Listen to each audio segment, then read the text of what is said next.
यहाँ जिस जगह में हम बैठे हैं, इसके पीछे एक बहुत बड़ी तारीख है। क्या है तारीख? किसको कहते हैं? टू नो आवर पास्ट, अपने माजी के हालात को जानना। ठीक है, इसके पीछे एक बहुत बड़ी तारीख है। और सबसे पहले मैं आपको ये बता दूं कि इस वक्त हम सतह समंदर से 10,216 फीट की बुलंदी पर है। उस दिन वहाँ यहाँ पे संभल साहब आया था ना, जो आईएएस ऑफिसर था लद्दाख का, तो वहाँ उन्होंने इसका पूरा उसके नेट के जरिए उन्होंने मालूम कर लिया। तो ये 10,216 फीट की बुलंदी पे है। ठीक है, तो एक इंफॉर्मेशन तो आपको ये मिल गई। ठीक है ना, ये सतह समंदर से कितना ऊपर है?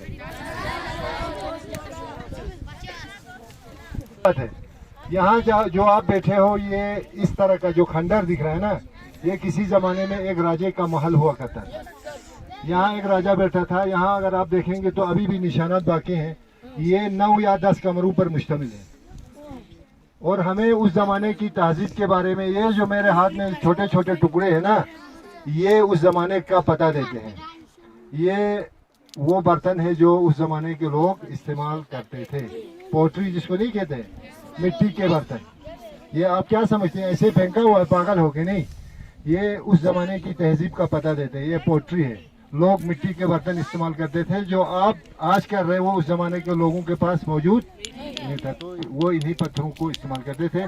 इसके अलावा यहाँ पे एक किस्म का नरम पत्थर हुआ करता था, जिसको हमारी सीना जबान में बलोश कहते हैं। क्या कहते हैं? बलोशपत कहते हैं उसको। क्या कहते हैं? उस पत्थर को तराश तराश के बर्तन बनाया करते थे। आप बहुत सारों के घरों में वो बर्तन होंगे उस जमाने के। एक तो होता है बलोश, जिसमें गोश्त पकाया जाता था। एक बलोशी होती है जिसमें खितुक कुतुक वगैरह बनाया जाता था। तो ये जो निशानात आप दिख रहे हैं ना, ये उस राजा के ज़माने में है। तो फिर आप यहाँ सवाल पैदा होता है, आप पूछेंगे ये किसका जमा, कौन सा दौर था? तो हालांकि हमारे ये इस पहाड़ी एरिया के जो मोनूमेंट्स है, ये बाहरी लोगों के नज़रों में नहीं आया है, रिसर्चर्स के, लेकिन कराइन से पता चलता है। अंदाजे बताते हैं कि ये लगभग 8 या 9 सेंचुरी का एक किला रहा है, महल, जिसको शिना में कोट कहते हैं। कोट नहीं जो पहना वाली, कोट महल, ठीक है ना। तो 9 कमरों पे मुश्तमिल है। तो मैं आप लोगों की जानकारी के लिए इसकी थोड़ी सी हिस्ट्री बता दूंगा।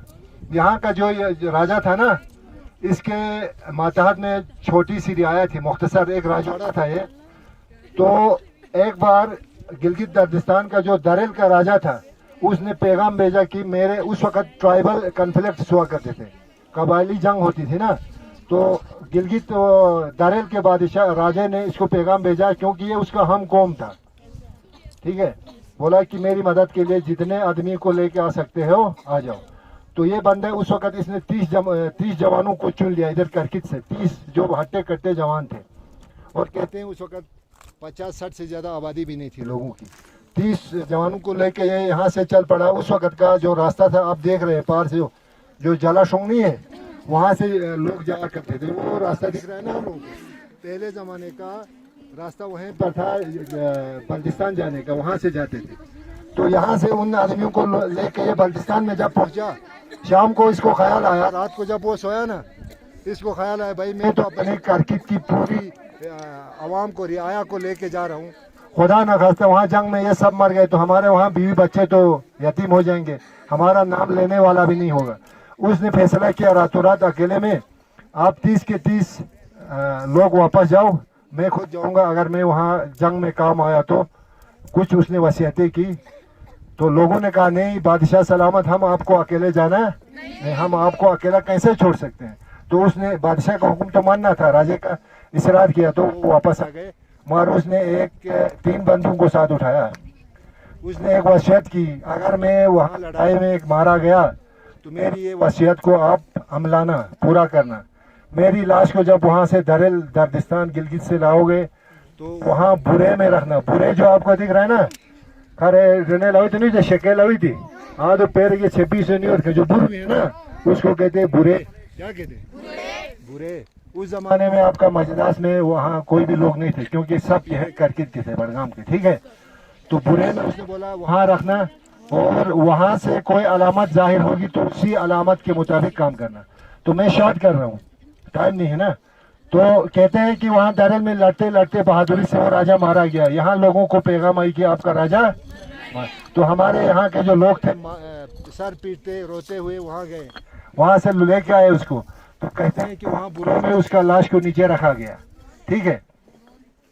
इसी महल में उसकी माँ और उसकी बीवी भी थी, एक बच्चा भी था। माँ और बीवी और बच्चा, क्योंकि राजा ऊपर हाइट पे बैठा करते थे ना, इसीलिए पूरा आपको दिख रहा है ना, पूरा ये वैली जो है इस किले के सामने है ना। तो यहाँ बैठे थे। तो कहते हैं जब वो लाश लेके आ रहे थे, बुरों में उसको रखा था, तो उसकी माँ को पता नहीं, बीवी को पता नहीं है। तो एक कौवा काले रंग का, जिसको हम कुआरो कहते हैं ना, जिसकी आवाज को हमारे में मनहूस समझा जाता है, नहीं समझते, तो वो आके सीधा छत पे आके बैठ गया इधर।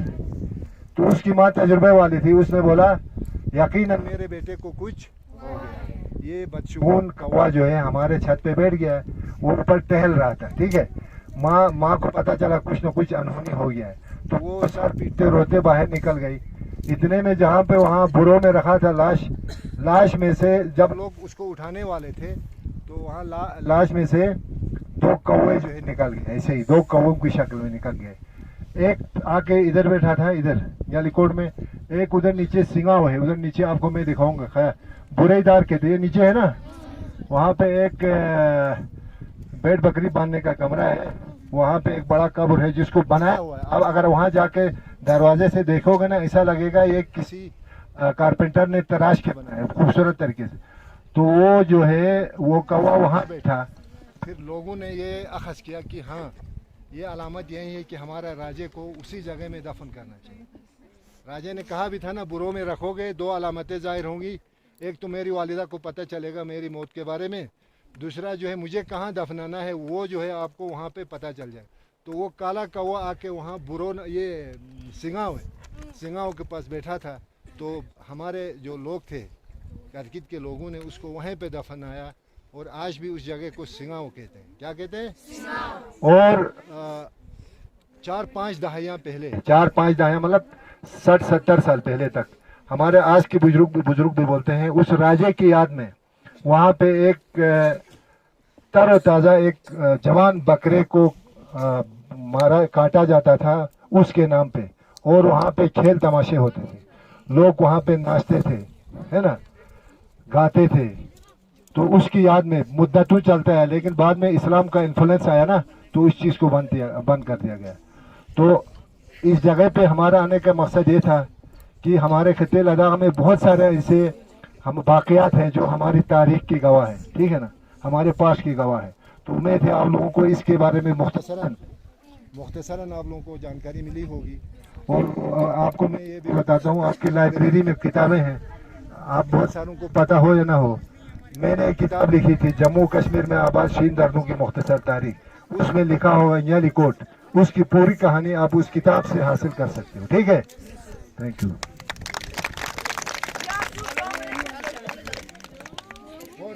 एक सिस्टम के तहत, एक फार्मूले के तहत साइंटिफिक तरीके से मालूम करते हैं कि कोई जगह या कोई चीज़ कितनी पुरानी है, उस तरह मालूम हो सकता है। लेकिन तखमीनन इसे ये माना जाता है कि ये वो ज़माना था जब लोग राजवाड़ों के मातहत काम करते थे। ये 7वीं-8वीं सदी के बाद का है, 7वीं या 8वीं सदी के बाद का है। सैम्पल साहब ने हमें वादा दिया है कि वो कोशिश करेंगे इसकी कार्बन डेटिंग करने की। ठीक, उस दिन इधर आया था ना, वो आके गए थे, तो हमें पता चलेगा इसके एग्जैक्ट डेट भी पता